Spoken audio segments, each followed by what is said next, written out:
Hello world, it's Curtis Potter with Boundless Inspiration. I wanted to come and talk to you about something that I realized this week, and it was a real eye-opener for me. So I paint with my construction company. I love painting. Some people hate it, but I actually enjoy it. And just like anything else, once you get good at it, things just become easier. So I enjoy painting, and now I paint a lot. I paint these apartment complexes. This week, it's busy season in the moving industry because nobody wants to move in the dead of summer nor in the middle of winter. So right now is when a lot of people are moving in and out. So that means a lot of work for us. We do like 11 complexes here in Indiana. So I'm painting and I've got a paintbrush. First of all, I used to use what I told my buddies is the Bob the Builder paintbrush, a little tiny one. Quick hack if you like to paint, the bigger ones are a lot better.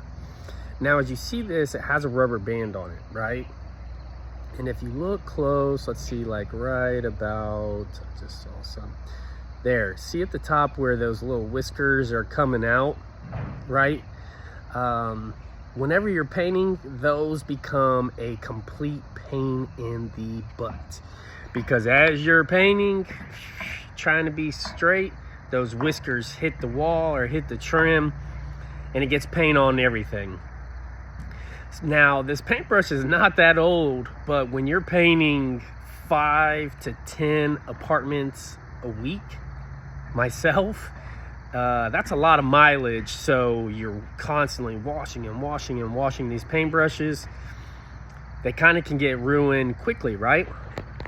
So I was painting, and the thing is it can be great in the morning, but then you wash it out to start doing trim, and then it's just completely flared out. So like in the middle of your day, it can go from working to not. So this is like, I was like, man, how can I fix this? And I started like trimming the hairs off of it with my knife. But see, what it does is it actually makes more of the hairs flare out as well. Like once it starts, it just snowballs and just keeps happening, right? So I was, putting in these hours to where when I got off work, I would not even think about going to Sherwin-Williams or Lowe's. Then you wake up and you're headed out for the day and you don't think about it because your just mindset is, hey, go knock out another apartment. And then I would forget and I'd get in the apartment, and it was just this cycle of like, ugh, right? So I was like, how do I fix it? And that's why I put the rubber band around it, because I'm like, this is an expensive paintbrush, and really it's not that old, and really it's not like it's destroyed. It's just a couple little hairs, right? I put the rubber band around it, and it works perfect. Like for painters, it's a hack. A penny rubber band versus a $30 paintbrush, right? But see, that's not really why I'm coming to talk to you, is because, see, in the painter's world, whenever you paint, so as you see, it has an angle on it. Like I'm holding it straight up, but the angle is going this way, right? So when you first buy the paintbrush, it's flat, straight flat. But what it's called training the paintbrush. So as you continue to go in the same path over and over and over again, you train your paintbrush to where it's angled, and now you automatically, like when you hold it, you look at that angle and you're holding it the same way every time, right? You're training your paintbrush to work with you instead of against you. And see, my first thought was, whenever they started to flare up, it was usually on one side because of how you hold the paintbrush. So I was going to flip it over and go backwards. And I thought to myself, I'm going to retrain my paintbrush. See, the problem was it was resisting being retrained. Like it just wasn't working. Like it was just making it worse. I'm getting paint all over the place. And I thought to myself, I had a good intention to retrain my paintbrush, but it was just resisting it. And finally, that's why I said, okay, you ain't gonna beat me. I put a rubber band on you and now it works perfect, right? So in turn, I still trained my paintbrush to do exactly what I wanted it to do. And I thought about that as I was using the paintbrush, and I continued to look at it with this rubber band on it, and I was like, how many times in life do we resist being retrained? And see, in this industry of motivational speaking, mentoring, life coaching, I'm partnered in a business consulting company. I was talking with my partner, and he was talking about how some of his employees for his other business, and how when we do, like, for instance, sales training, some of the staff that we do training and consulting with in the businesses that we do consulting with, we talk to them about things that they're not doing that's benefiting them, and how they have to shift and do something opposite, and how sometimes they resist it. They get victimized. They blame other things. They don't take ownership. And I was realizing just in life how often we resist being retrained, right? I've spoke with many of people who just, nope, I'm not changing that. I have someone that's very close to me that has some anger issues. And I was like, look, I've been there.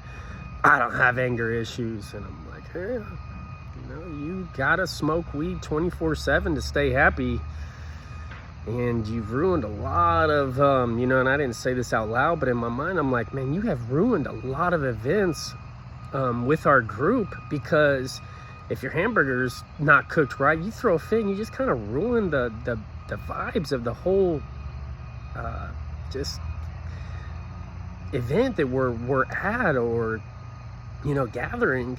And I'm like, man, I was talking to someone, I said, man, we almost need to have an intervention for this person. It's not because they're a drug addict or alcoholic or on meth or heroin or anything like that. But I'm like, this person has anger issues, and they just won't admit it.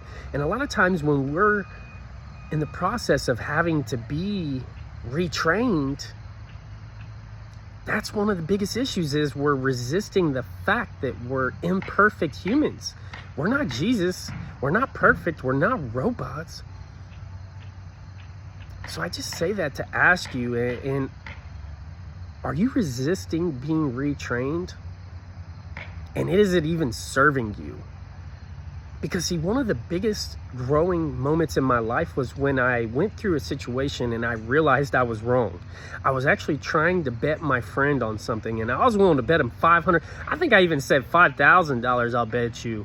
And because I made the number so high, my friend wouldn't bet me. And he's like, I know I'm right, but I'm not going to bet you because I can't afford to lose that money. And I'm like, see, you're looking at, you can't afford to lose that money because you think you could be wrong. And he's like, no, I know I'm right.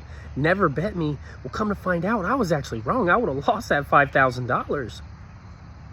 And see, in that moment, it was so big of a growing moment for me, because I realized I was willing to stake $5,000 on something because I thought I was so sure that I was right, and I was wrong.